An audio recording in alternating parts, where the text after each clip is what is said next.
नमो नमः। सुनो सुनाती में मैं आपको हमारी भारतीय संस्कृति, हमारी परंपरा और हमारी मिट्टी से जुड़ी कहानियां सुनाती हूँ। आज शिक्षक दिवस के उपलक्ष्य में मैं आपको उपनिषद की एक कहानी सुना रही हूँ। कहानी का नाम है आचार्य ऋभु की शिक्षा। कहानी कुछ इस प्रकार है। आचार्य ऋभु के आश्रम में बहुत सारे विद्यार्थी शिक्षा लेते थे। आचार्य ऋभु ब्रह्म ज्ञान की भी शिक्षा देते थे। उनके विद्यार्थियों में एक विद्यार्थी था जिसका कि नाम था निधात। निधात बेहद शांत प्रकृति का बालक था और वह किसी से ज़्यादा बातचीत भी नहीं करता था, घुलता मिलता भी नहीं था। हम कह सकते हैं कि निधात अंतर्मुखी था। इसलिए आचार्य ऋभु निधात का कुछ विशेष ध्यान रखते थे। वैसे वे अपने सारे शिष्यों को बेहद स्नेहपूर्वक पढ़ाते थे और ब्रह्म ज्ञान के भाव को समझाते हुए वे अपने सभी शिष्यों से कहते थे कि देखो, जिस तरह पानी और तेल को चाहे कितना भी मिलाया जाए वे कभी मिलते नहीं हैं, सदैव पृथक रहते हैं। उसी प्रकार अगर ब्रह्म ज्ञान के भाव को समझना है तो इस समाज में, इस लोकाचार की दुनिया में रहते हुए हमें अपने आप को पृथक रखना है, अलग रखना है, इसमें लिप्त नहीं होना है। यही ब्रह्म ज्ञान है कि आप इसमें लिप्त नहीं हो। समय बीतता गया, शिष्यों की पढ़ाई पूरी हुई, लेकिन निधात तो गुरु के आश्रम से जाना ही नहीं चाहता था। गुरु ने उसे बेहद समझाया, स्नेहपूर्वक कहा कि देखो निधात, अब तुम्हारा गृहस्थ आश्रम में प्रवेश करने का टाइम है और तुम्हें अपने जीवन की इस जिम्मेदारी को भी निभाना होगा। आखिर गुरु के बार बार समझाने के पश्चात निधात आश्रम से जाता है और गृहस्थ आश्रम में विवाह कर प्रवेश करता है। सालों बीत जाते हैं, लेकिन आचार्य ऋभु की एक और आदत थी। वे बीच बीच में कुछ समय बाद अपने पुराने शिष्यों से मिलने जरूर जाते थे। वे यह देखना चाहते थे कि उनके शिष्य, जो उनके पुत्र समान थे, वे अपने वैवाहिक जीवन में कैसा काम कर रहे हैं, वे समाज में एक अच्छे नागरिक के रूप में जी रहे हैं या नहीं जी रहे हैं। ऐसे ही बरसों बाद आचार्य ऋभु को निधात की याद आती है और वे चल पड़ते हैं। सुबह सुबह निकलते हैं और शाम होते होते वे निधात के गांव पहुंचते हैं और उसके घर के सामने खड़े हो जाते हैं। संध्या काल का समय था। निधात तुलसी में पानी डाल रहा था। अपने दरवाजे पर एक वृद्ध को आया देख निधात अपनी पत्नी को आवाज लगाता है और कहता है, शशि प्रभा, देखो तो हमारे घर में कोई महानुभाव आए हैं, जरा जल लाना। अपना काम छोड़ निधात आकर के उन्हें अंदर बुलाता है। वह नहीं पहचान पाता कि वे उसके आचार्य गुरु ही हैं, आचार्य ऋभु हैं, लेकिन अपने शिष्य के स्नेह को देख आचार्य भाव विभोर हो जाते हैं। शशि प्रभा पानी लाती है, जल लाती है और निधात प्रेम पूर्वक इस आगंतुक गुरु के पांवों को धोता है और उन्हें अपने घर के अंदर आने के लिए आग्रह करता है। अपने शिष्य के व्यवहार से आचार्य ऋभु आनंद विभोर थे। उनका शिष्य निधात आदर पूर्वक उन्हें अपने घर में ले जाता है, आसन देता है और बिठाते हुए कहता है, महानुभाव, आप अभी कहाँ से आ रहे हैं और कहाँ जा रहे हैं? आचार्य ऋभु मुस्कुराते हैं और कहते हैं, न तो मैं कहीं से आ रहा हूं और न कहीं जा रहा हूं। आना जाना तो देह का धर्म है, मेरा नहीं, मेरा उससे क्या? आगंतुक के इस उत्तर को सुन निधात थोड़ा आश्चर्य में पड़ जाता है, लेकिन कुछ कहता नहीं है। उन्हें बिठाता है और कहता है, आप बैठिए, मेरी पत्नी शशि प्रभा ने भोजन बनाया है, उसे आप ग्रहण कीजिए। प्रेम पूर्वक शशि प्रभा और निधात आचार्य ऋभु को भोजन करवाते हैं। निधात अभी भी अपने गुरु को नहीं पहचान पाया था। गुरु भी प्रेम पूर्वक भोजन करते हैं और मन ही मन सोच रहे हैं कि उनका शिष्य वैसे तो गृहस्थ जीवन में अच्छे से रम गया है, लेकिन भोजन समाप्ति पर निधात फिर पूछता है, वैसे आपको भोजन पसंद तो आया ना? आपको तृप्ति तो मिली ना? आचार्य ऋभु फिर मुस्कुराते हुए जवाब देते हैं, यह भोजन पानी मेरे मुख से होते हुए मेरे पेट में चले गए, इसका मुझसे क्या? यह तो देह की जरूरत है, मुझे इससे क्या? यह सुनकर निधात को बड़ा खराब लगता है। यह क्या है? मेरी पत्नी शशि प्रभा ने इतने मन से इतना स्वादिष्ट भोजन बनाया? इनके पास में इतना भी लोकाचार तक नहीं कि यह कहें कि हाँ, भोजन बहुत स्वादिष्ट था।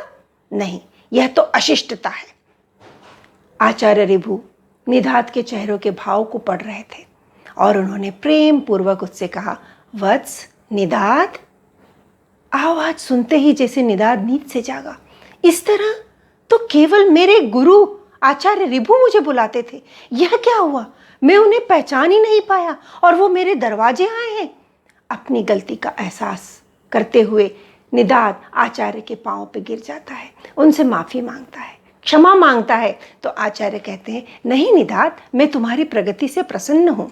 बस तुम्हें थोड़ा और कार्य करने की जरूरत है, और मेहनत करो, अपने आप को इन सामाजिक दायित्वों से बाहर काम करते हुए इनमें लिप्त होने से बचो। आचार्य उसके यहाँ से वापस आ जाते हैं। वर्षों बीत जाते हैं। आचार्य बेहद बूढ़े हो जाते हैं, चेहरे पर झुर्रियाँ आ जाती हैं। उनके मन में एक बार फिर आता है, मैं निधात को देख कर आऊँ, वो कैसा है। वे फिर सुबह सुबह चल पड़ते हैं और शाम तक निधात के गांव में, नगर में पहुंच जाते हैं। जब वे नगर में पहुंचते हैं तो नगर में बेहद कोलाहल था। पूरे नगर को बंदरवारों से, पताकाओं से, ध्वज से सजाया गया था, फूलों से रंगोलियां बनाई गई थी। यह देखकर आचार्य थोड़े आश्चर्य में पड़ जाते हैं। भीड़ से थोड़ा हटते हुए आचार्य एक ऊंची जगह पर खड़े हो जाते हैं और जब वे ऊंची जगह पर खड़े होते हैं तो दूर से उन्हें अपना शिष्य निधात दिख जाता है। उस जगह से चलते चलते वे निधात के पास पहुंच जाते हैं। ग्रीष्म ऋतु का मौसम था, सब लोग पसीने में थे। आचार्य भी अपने गमछे से अपना पसीना पहुंच रहे थे, निधात भी पहुंच रहा था। इस मौसम में अपने पास में एक अनजान वृद्ध को खड़ा देख निधात थोड़ा तिरस्कार से देखता है, यह कौन मेरे पास आके खड़ा हो गया है। वो बिल्कुल उनकी तरफ ध्यान ही नहीं देता। आचार्य ऋभु स्नेहपूर्वक पूछते हैं, आज यहाँ पर इतनी सजावट, इतना कोलाहल क्यों है? निधात थोड़ा चिढ़कर जवाब देता है, कुछ पता नहीं है, आज राजा की सवारी आ रही है, इसलिए यहाँ पर यह सब सजाया गया है। निधात बिना देखे हुए आचार्य की तरफ यह जवाब देता है। आचार्य फिर वैसे ही पूछते हैं, राजा की सवारी? कहाँ है राजा की सवारी? निधात कहता है, वह देखो, हाथी पे जो बैठे हैं वह राजा हैं, उन्हीं की सवारी आ रही है, दिखाई नहीं देता है क्या? फिर आचार्य ऋभु पूछते, लेकिन क्या तुम मुझे यह बताने का कष्ट करोगे कि इसमें हाथी कौन है और राजा कौन है? अब निधात चिढ़ जाता है, कैसे मूर्ख आदमी हो। अरे जो हाथी है ना वह नीचे है और जो राजा है वह हाथी के ऊपर बैठा है, इतना भी समझ में नहीं आता है। आचार्य ऋभु फिर पूछते हैं, वो तो ठीक है, लेकिन क्या मुझे यह बताओगे कि ऊपर कौन है और नीचे कौन है, क्या होता है?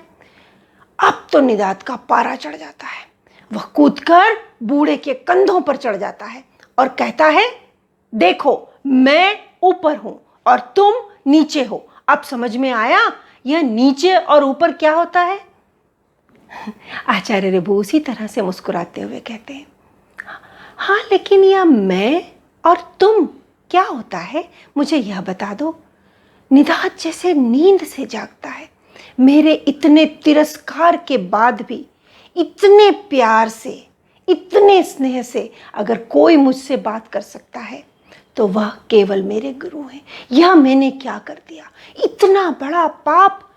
अपने आंसुओं के साथ में भरे हुए चेहरे से निधात गुरु के चरणों पर गिर जाता है, क्षमा मांगने लगता है, गुरुजी मुझे क्षमा कर दीजिए, यह मुझे क्या हो गया। गुरु वैसे ही उसे स्नेह से उठाते हैं, उसकी पीठ पर हाथ फेरते हैं, सर पर स्नेह से हाथ फेरते हैं और कहते हैं, क्षमा मांगने की कोई ज़रूरत नहीं है निधात, तुमसे कोई गलती नहीं हुई, तुमने बस कुछ समझना और देखना छोड़ दिया है। तुम आज उस स्थिति में हो कि जिसमें रस्सी से बंधा हुआ व्यक्ति तो मोक्ष प्राप्त कर सकता है, मुक्त हो सकता है, किंतु अपने आप से बंधा हुआ व्यक्ति कभी भी मोक्ष प्राप्त नहीं कर सकता। तुम्हें यह ध्यान रखना होगा कि लोकाचार को निभाते हुए तुम्हें उसमें लिप्त नहीं होना है। कोई बात नहीं वत्स, दोबारा कोशिश करो। मैं उस दिन की प्रतीक्षा करूंगा जिस दिन तुम्हारा आत्मभाव जागृत होगा। अपने शिष्य को आशीर्वाद दे आचार्य ऋभु वापस अपने आश्रम की ओर चले जाते हैं। निधाद जहाँ गुरु खड़े थे वहाँ की मिट्टी उठाकर अपने माथे पर लगाता है और सोचता है कि अब उसे अपने जीवन में किन चीज़ों पर ध्यान देना है और कैसे, जिस तरह गुरु ने आश्रम में समझाया था कि तेल और पानी कभी मिलते नहीं हैं, वैसे ही इस समाज में रहते हुए, लोक नियमों का पालन करते हुए मुझे इसमें लिप्त नहीं होना है। अपने गुरु को पुनः पुनः मन से प्रणाम करते हुए निदाद अपने घर की ओर चला जाता है। आपको यह कहानी कैसी लगी? किसी भी गुरु के लिए सबसे बड़ी बात यही होती है कि वह अपने शिष्य को समाज में, जीवन में उस स्थिति में देखे जहाँ वह किसी के लिए कुछ कर सके, अपने आप के लिए सोचे बिना। इस शिक्षक दिवस पर एक शिक्षक के रूप में भी मेरी आप सभी से यही प्रार्थना है, मेरे शिष्यों से भी, मेरे स्टूडेंट से भी यही प्रार्थना है कि वे अपने आप को इस समाज में, इसमें लिप्त नहीं करें, लेकिन सारे कार्यों को, दायित्वों को निभाएं। आज के दिन मैं अपने सारे गुरुओं को, मेरे सारे शिक्षकों को भी नमन करती हूँ जिन्होंने मुझे बचपन से लेकर के आज तक शिक्षा दी है। वह गुरु किसी भी रूप में हो सकता है, वह शिक्षक कुछ भी रूप में हो सकता है। मुझे अपने शिक्षक जो मेरे माता पिता के रूप में मिले थे, वो जो मेरे पाठशाला में, मेरे स्कूल्स में मिले थे, जो मेरी यूनिवर्सिटी में मिले थे, और उसके बाद जो मुझे मेरी शादी के बाद मुझे अपने जीवन साथी पति के रूप में भी एक शिक्षक मिला, और तो और मैं कहूँगी कि मुझे अपनी बेटी के रूप में भी एक शिक्षक मिला। उन सभी शिक्षकों को मेरी ओर से सादर नमन। आप सभी के जीवन में, हमारे जीवन में हमारे शिक्षकों का आशीर्वाद, स्नेह हमेशा बना रहे। इसी शुभकामना के साथ इस कहानी को लाइक कीजिए और मेरे चैनल को सब्सक्राइब कीजिए। धन्यवाद।